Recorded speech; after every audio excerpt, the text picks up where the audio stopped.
Aujourd'hui, je vais vous parler de la saison 1 de la série télévisée des Flash. Attention aux spoilers. L'histoire suit Barry Allen, un jeune scientifique en criminologie qui acquiert une vitesse surhumaine après un accident avec un accélérateur de particules.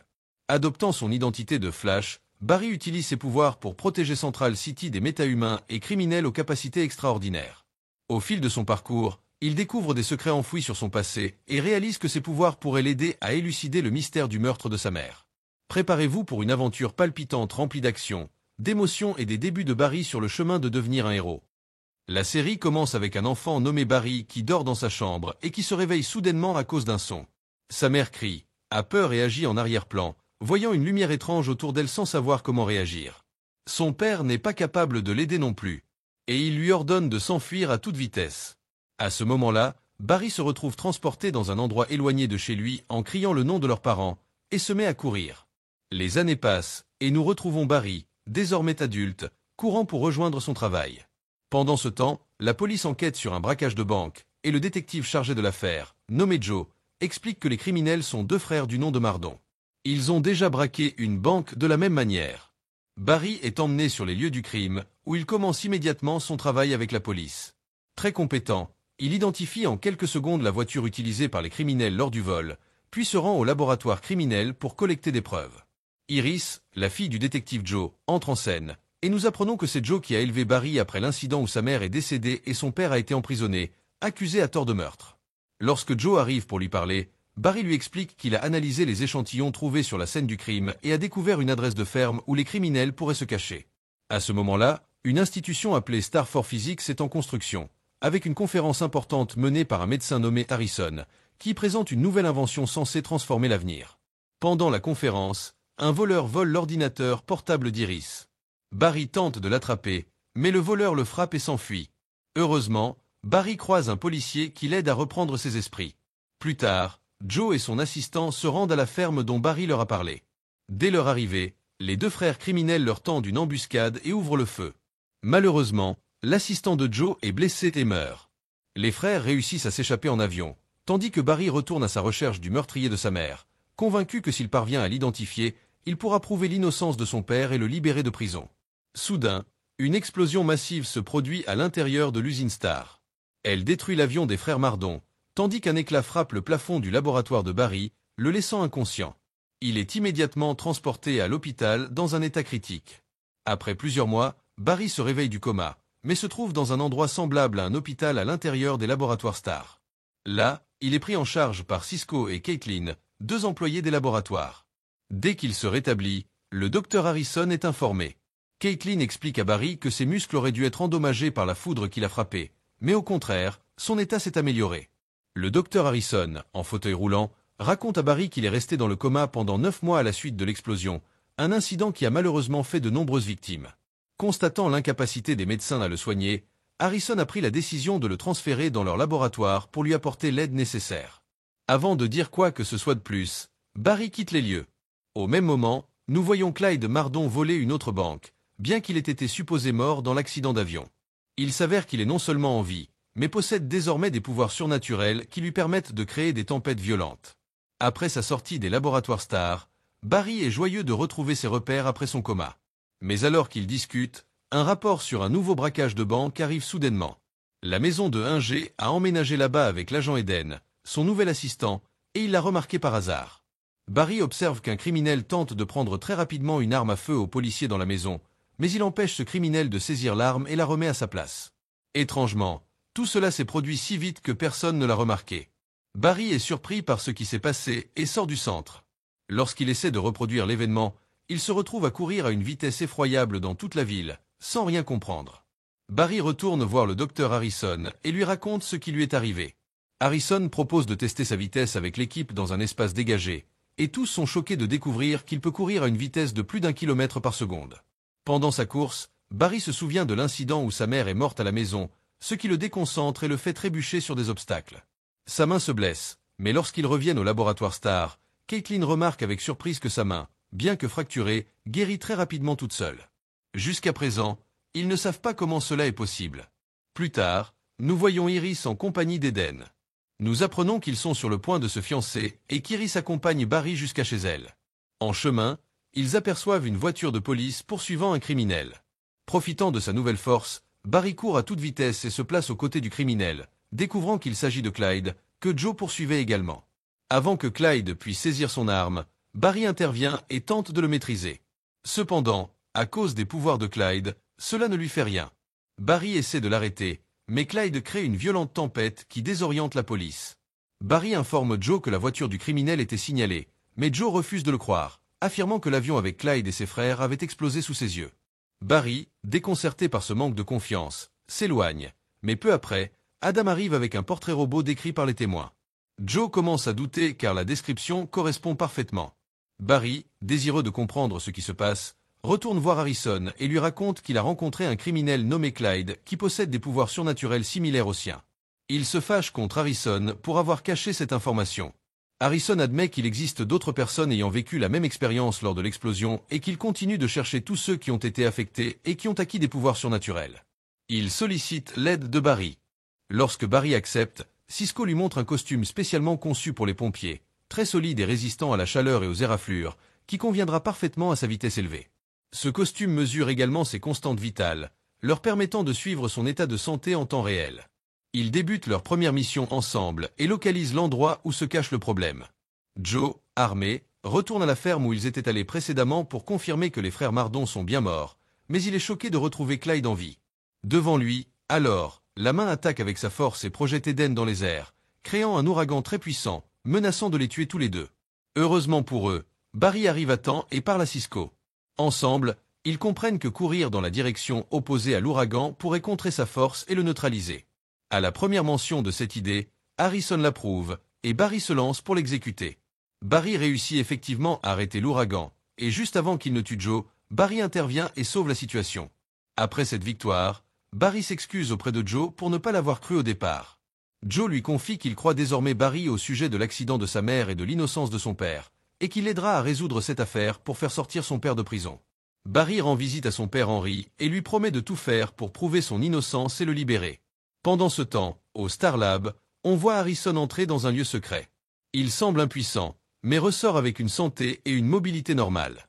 Harrison utilise un étrange appareil qui affiche des nouvelles du futur, spécifiquement du 25 avril 2024, où il est écrit que Flash, alias Barry, disparaîtra dans des circonstances mystérieuses. Après le succès de leur première mission, Barry retrouve Cisco et Caitlin pour sauver un groupe de personnes piégées dans un bâtiment en feu. De retour à leur quartier général, Barry reçoit un appel de Joe, lui demandant de venir immédiatement, car un vol vient de se produire dans un magasin d'armes. Grâce aux caméras de surveillance, les enquêteurs constatent qu'une seule personne a pénétré dans le magasin, mais Barry, en recueillant des échantillons, se dit que les voleurs étaient en réalité 6. Fait étrange, ils portaient tous les mêmes bottes et avaient la même pointure. Une fois l'enquête terminée, il retourne au commissariat. Joe s'inquiète du fait qu'Iris ignore les pouvoirs surnaturels de Barry, car cela pourrait mettre sa vie en danger. Au laboratoire, Barry rencontre Iris, qui lui demande de l'accompagner à une fête en l'honneur d'un médecin nommé Simon, expert en greffe d'organes. Iris, journaliste, espère obtenir une interview pour son journal. Barry accepte, et ils se rendent ensemble à la fête. Soudain, un groupe de criminels attaque la soirée, exigeant des bijoux et de l'or. Un garde de sécurité tente de les arrêter, mais il le blesse gravement. Barry se précipite pour intervenir, mais alors qu'il sort du bâtiment pour poursuivre les malfaiteurs, il ressent un vertige et tombe, inconscient. Iris le trouve dans cet état et tente de le ramener. De retour, la police est perplexe quant à l'attaque du garde. Barry se rend au Star Lab pour expliquer ce qui lui est arrivé. L'équipe procède à des tests pour déterminer la cause exacte de son malaise et découvre qu'en raison de sa vitesse élevée, Barry brûle une grande quantité de sucre, ce qui cause des pertes d'énergie. Cisco lui conseille de modifier son régime alimentaire pour augmenter son apport en sucre. Joe se rend au laboratoire pour parler à Barry, mais ne le trouve pas. Par hasard, il découvre que Barry enquête sur la mort de sa mère et va souvent à l'usine Star Lab. Joe s'inquiète de l'exposition de Barry au danger et se fâche contre Harrison, qu'il tient responsable. Dans une autre partie de la ville, un homme nommé Black menace le garde du docteur Simon, demandant une entrevue. Le garde refuse, alors Black, qui possède une force surnaturelle et peut se cloner, revient et tue le garde. Le lendemain, Joe rencontre le docteur Simon et lui fait part de ses soupçons concernant les menaces contre lui, notamment depuis l'attaque survenue lors de la cérémonie. En plein entretien, Black attaque de nouveau avec ses clones, tirant sur Simon et tentant de le tuer. Joe défend Simon et parvient à s'enfuir, tandis que Barry remarque un mouvement étrange qui indique une attaque imminente.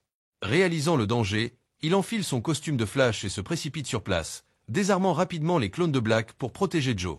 Barry engage alors un combat contre Black et ses copies, mais le nombre écrasant des clones le contraint à battre en retraite et à retourner au laboratoire. Là, Harrison lui fournit des informations sur Black. Il était un scientifique spécialisé dans le clonage de gènes et aurait effectué des expériences sur lui-même au moment de l'explosion du laboratoire, ce qui lui aurait donné la capacité surnaturelle de se cloner. Barry comprend que Black cherche à tuer le docteur Simon, qu'il accuse d'avoir volé ses recherches et de s'en être attribué le mérite. Accablé, Barry se sent découragé et confie à l'équipe qu'il pense que Joe avait raison de dire qu'il devrait laisser ce travail à la police. Après l'attaque, Joe propose à Simon de lui fournir une protection jusqu'à ce que Black soit arrêté, mais Simon refuse en affirmant qu'il a déjà engagé des gardes et n'a pas besoin de la police. Harrison, en discutant avec Joe, lui suggère d'encourager Barry et de lui redonner confiance en ses capacités, car leur dernière conversation a laissé Barry dans le doute. Joe, se sentant coupable, décide de parler à Barry et lui rappelle que la police ne peut pas s'occuper de Black et de ses clones. Seul Barry, avec sa vitesse et ses capacités, est capable de les affronter. Au même moment, Black et ses clones attaquent l'entreprise de Simon, tuant les gardes et atteignant Simon. Juste avant que les clones ne tuent Simon, Flash intervient et combat les copies. Cependant, les clones se multiplient à mesure que Barry les détruit. Harrison conseille à Barry de trouver l'original, car une fois que l'original est vaincu, les clones disparaîtront automatiquement. Sous pression, Barry parvient enfin à identifier le vrai Black et le projette contre un mur, ce qui entraîne la chute de toutes les copies. Cependant, Black se relève et tente d'attaquer Flash par derrière, mais Flash, grâce à sa vitesse, l'esquive. Black tombe alors par la fenêtre, et bien que Barry tente de le sauver, Black lui échappe et meurt. De retour au commissariat, Barry remercie Joe de l'avoir encouragé. Joe lui propose alors de l'aider dans l'enquête sur le meurtre de sa mère, convaincu que les nouveaux événements et les informations récemment acquises pourraient leur permettre de prouver l'innocence de son père. Ce même soir, Harrison rencontre Simon, qui tente de le manipuler pour contrôler Flash et exploiter ses pouvoirs. Harrison, refusant, se lève de sa chaise et tue Simon. Le lendemain, Barry est avec Iris lorsqu'il reçoit un appel urgent de Cisco, qui l'informe qu'un criminel est en fuite et pourchassé par la police. Barry fonce sur les lieux, capture le criminel et le livre à la police en quelques secondes, retournant auprès d'Iris avant même la fin de l'appel. Pendant ce temps, dans un restaurant de la ville, un gang se rassemble. Soudain, un inconnu verrouille la porte, brise la clé à l'intérieur et libère un gaz toxique dans le bâtiment, éliminant tous ceux qui s'y trouvent. Tous les membres du gang sont éliminés les uns après les autres. Au commissariat, Joe sort la boîte à preuves liée au cas de la mère de Barry et lui dit qu'il tiendra sa promesse en examinant chaque élément jusqu'à ce qu'il découvre la vérité. À ce moment-là, Eddie vient les informer d'un incident survenu dans un restaurant à Beyrouth. Barry et l'équipe se rendent sur la scène de crime et, après quelques analyses, ils concluent que les victimes sont mortes en raison d'un gaz toxique. Cependant, Joe est surpris, car aucune source de gaz n'a été trouvée et le restaurant était totalement fermé, ce qui rendait impossible toute entrée ou sortie. Barry laisse alors entendre que le coupable pourrait être quelqu'un capable de manipuler le gaz. Il décide de se rendre au Star Laboratory pour en savoir plus. Harrison, l'équipe et Joe discutent de l'idée que même si la police tentait de l'arrêter, elle ne serait pas de taille. Harrison propose de préparer le laboratoire principal, là où l'explosion a eu lieu, pour en faire une prison spéciale pour ceux qui possèdent des pouvoirs surnaturels. Cette prison empêcherait les détenus de s'échapper et pourrait, un jour, permettre de trouver un moyen de retirer leur pouvoir. En évoquant le laboratoire, Caitlin se souvient de son fiancé Ronnie, qui se trouvait dans le laboratoire au moment de l'explosion et fait partie des personnes portées disparues. Pendant ce temps, dans un centre commercial, une femme monte dans un ascenseur, rejointe soudainement par l'individu qui avait verrouillé la porte du restaurant.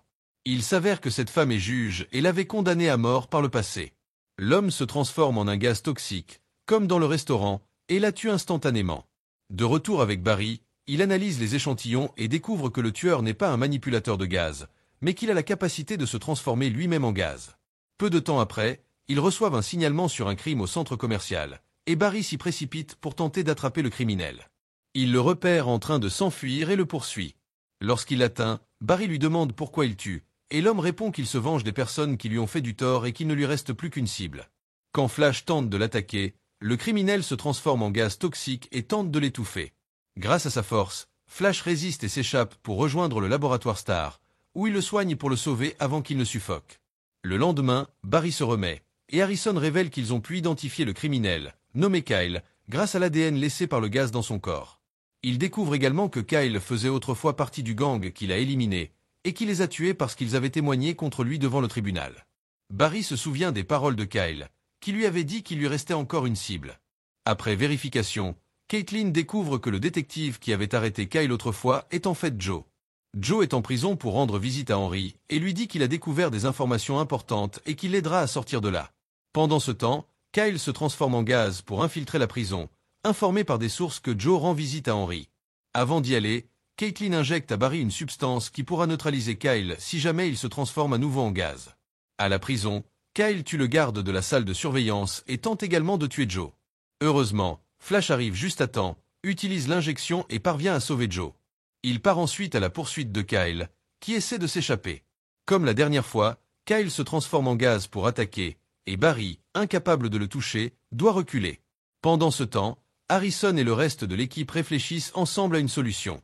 Harrison explique que Kyle utilise toute son énergie pour se transformer en gaz. S'ils réussissent à le forcer à rester sous cette forme plus longtemps, il sera épuisé et forcé de revenir à son état normal. Le plan fonctionne parfaitement. Barry parvient à frapper Kyle, qui perd connaissance, et l'équipe le capture pour l'enfermer dans une cellule spécialement conçue au laboratoire principal des Star Labs. Une fois cette mission terminée, on voit Harrison devant le costume de Flash, se remémorant les événements du jour de l'explosion du réacteur. Il devient évident qu'Harrison avait tout prévu depuis le début, car ce jour-là, il observait Barry au moment précis où l'éclair le frappait.